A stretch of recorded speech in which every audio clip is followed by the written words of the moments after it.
Hi guys, welcome to a new quick tutorial. Today let's talk about shock pistons. It's something we could talk about for hours, but we're gonna try to make it quick today. First, let's talk about the terms. We're gonna talk about damping, when the shaft goes out of the shock, and the pack. The pack is pretty much the lock effect you're gonna have on the shaft when you're gonna try to get it in quickly.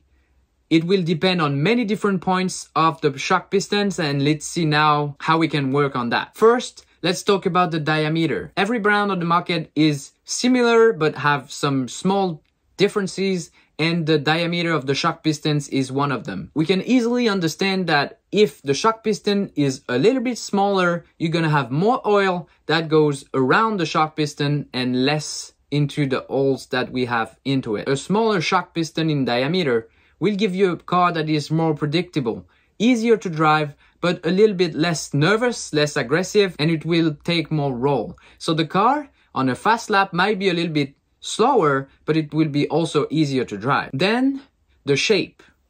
Most of the pistons are flat on top and underneath. Here we have a Kyosho shock piston. It is flat on top, tapered underneath.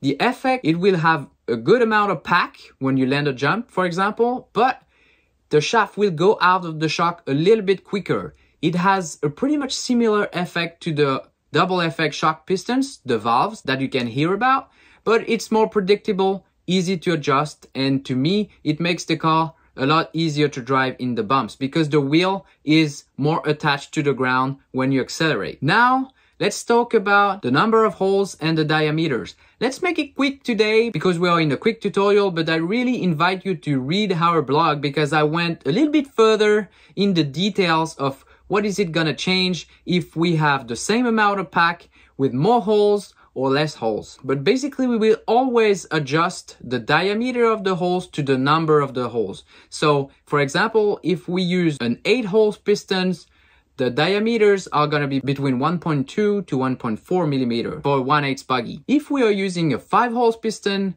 we're going to be between 1.4 and 1.6 millimeters. So every single time we're going to adjust the surface of the holes against the shock piston's total surface. To me, when I go on the track, if it's flat, high speed, I'm going to tend to use smaller holes and more. So I will use 8-hole shock pistons in those conditions, and if it's super flat and I need more grip, I will use 6-hole shock pistons. If the track is bumpy, we'll go with bigger holes. So let's say 5 holes, 1.5, and the car is going to be a lot easier to drive. Bigger holes make the car more numb. It's less precise, but if we want to get the fastest lap times, we want less chassis mass transfer, and you're gonna get that with smaller holes. With smaller holes, we have a big difference in static versus on the track. Smaller holes will make the oil hard to get in. When you have a high-speed shock on your shock absorber, it will be harder to get the shaft in, so the car will land better a jump. So smaller hole will make the car